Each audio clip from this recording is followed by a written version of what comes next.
Hi, I'm Clare Pollard and welcome to the last in the series of Clare's Poetry Circle.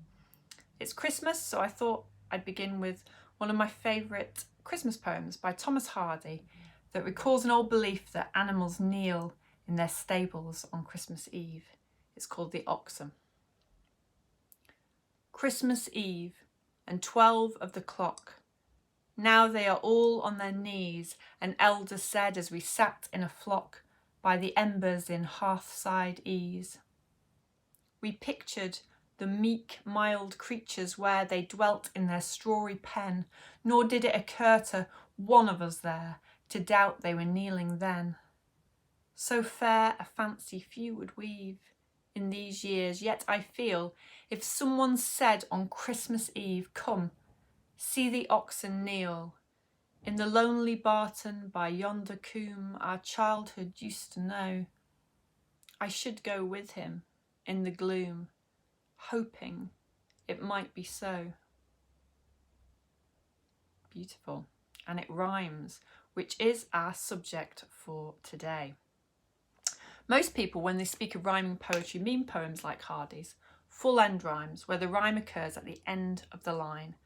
And a lot of people would assume that all poems used to end rhyme and that traditional poetry rhymes like this.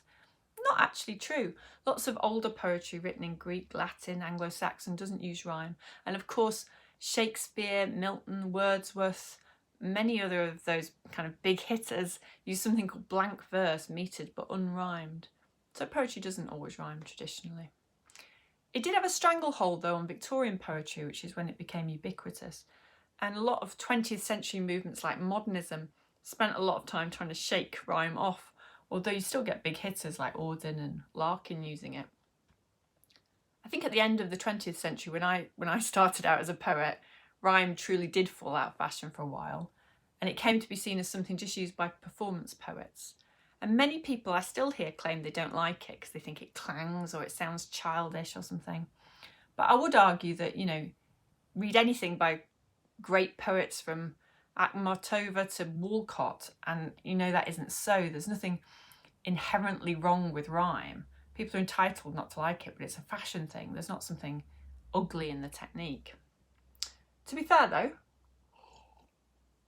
rhyme can go wrong quite easily, which is why it got a bad rep. One reason why end rhymes often sound bad is it's really easy in English to fall into cliched rhyme pairs, where one word follows another as surely as it would in a stock phrase, moon, June. Some languages are easier to rhyme in than others. I'm told Hungarian has less variety of word endings, so rhymes much easier in a way to make it sound natural. But in English, the options can be very limited. If you want a full rhyme with love, for example, you're not going to get many choices beyond above, glove, dove and shove, which is very quickly going to lead you into the kind of crap pop song territory. The trick is not to get too fixed on rhyming with one particular word. You might have to change that word. You might have to change that love for something else as synonym or move it earlier in the line.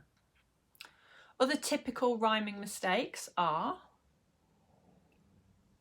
inverted syntax, there go I instead of there I go, because you want a rhyme with pie, or filler words to get to the end of the line. A lot of rhymed poems can feel a bit padded.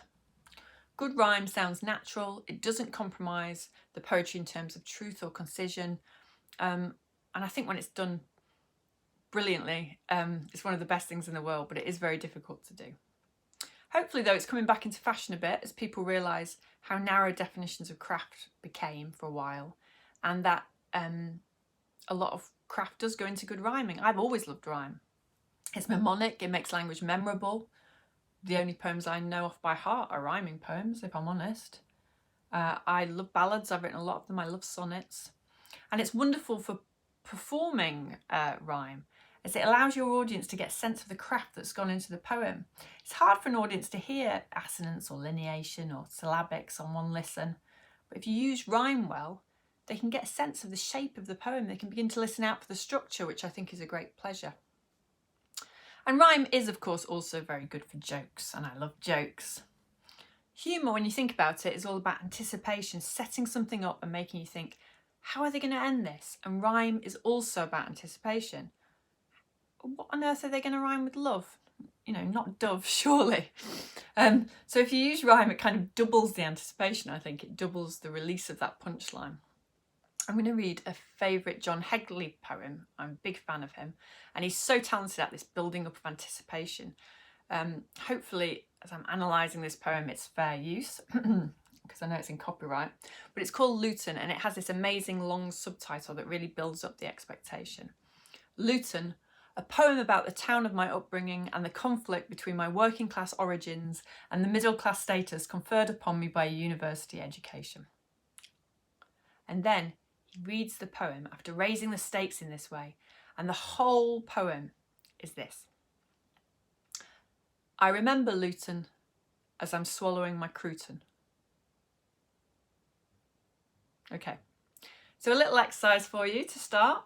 First exercise of the day is a full rhyme exercise. I want you to write a little 2-line poem like that. It's called a couplet, about the town or city of your choice. It could be somewhere you've been on holiday, Madrid, Delhi, it could be your hometown. But the place name has to be at the end of line 1, and the second line has to rhyme with that place name. So I'm from Bolton. An example would be, in Bolton, the pasties are molten.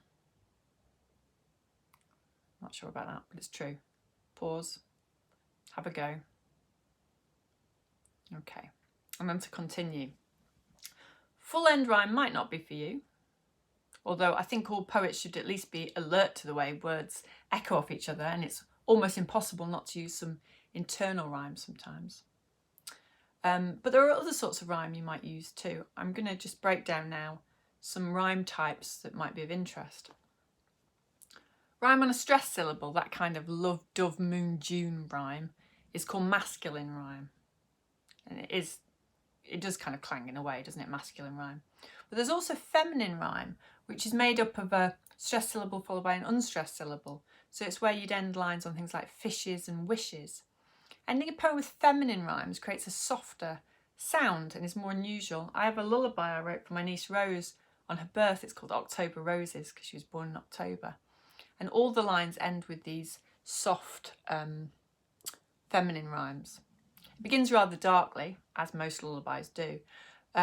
Roses this October burnt red like plague poses, rash for the world's fever, a curse on our houses. But you can hear there the feminine rhymes, fever, houses.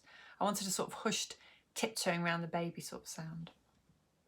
There are also various forms of half rhymes, which might interest you if you don't like those full rhymes, sometimes called slant rhymes or pararhymes, and they're not exact repetitions, but they're close enough to resonate. So half rhyme might be supper and blubber or cat and wet. You're repeating the vowel sound or the consonant sound, but not both. Now, these are very fashionable now, partly because they allow so much more, such a richer palette of possibilities, and much less likely to result in cliched pairings because you have so many more choices. They also sound more subtle, I think, to a modern ear. I use these half rhymes a lot, so that might be something you want to have a go at. Now, I'm going to read you a Christmas poem of my own, also like Hardy's, about hope, that I was commissioned to write last year by the Poetry Society as part of their Look North More Often project. It was for the Trafalgar Square Christmas Tree, and it went round the bottom and it was read at the lighting up ceremony, which was really nice. This year's poem has just been put up online. It's by Total Picture Book heroine Julia Donaldson, whose Stickman is one of the great Christmas books. So do check it out on the Poetry Society website. Anyway, as part of this project, I had to weave in images from workshops with children at London schools. So many thanks to them. And I asked them for images of light and dark and hope. And the poem's called The Gift. I walk through winter's city, my footsteps stain the snow, the darkness shuts like curtains, it's later than I know. Dark is a heart that's breaking, dark is a dream you lose, dark is a pounding headache that makes the world a maze. And then a speck of something. I see a candle flame, a tiny seed that flickers. I hear hope say my name. The seed becomes a golden flower of pouring light, a gift. I need you to believe, hope says. It's you makes me exist. I feel bright feathers lifting. I hear a tiger's roar. I've taken many forms, hope says. Changing is what I'm for. At Christmas time I settle into the shape of tree, alive, sharp, resin rising.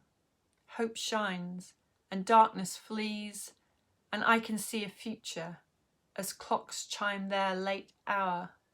For hope will be our present, and hope will give us power.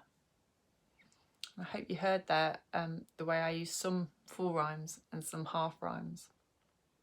Now for homework, I'd like you to write your own rhyming poem as a Christmas gift for someone. It can be full rhymed or half rhymed as you prefer.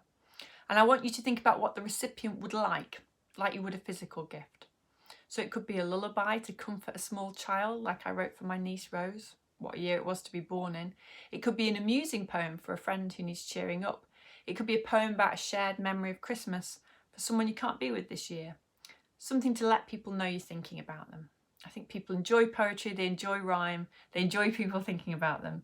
It would be lovely if you could give them the gift of a poem, perhaps write it in a card and share the love this Christmas. As ever, if you want to share your work in the YouTube comments or on Twitter or Instagram at #Clare's Poetry Circle, I'll try and read them all. And thanks for joining Clare's Poetry Circle this autumn. Thanks for sharing, subscribing, participating. I'm going to leave the workshops online for people to do in their own time. This was a lockdown project, so I'm not quite sure yet what I'm going to do in 2021. But do subscribe if you haven't already and follow me on Twitter and Instagram at Poet Clare, and so I can let you know in the new year when I decide what to do next. And in the meantime, wishing you a very Merry Christmas.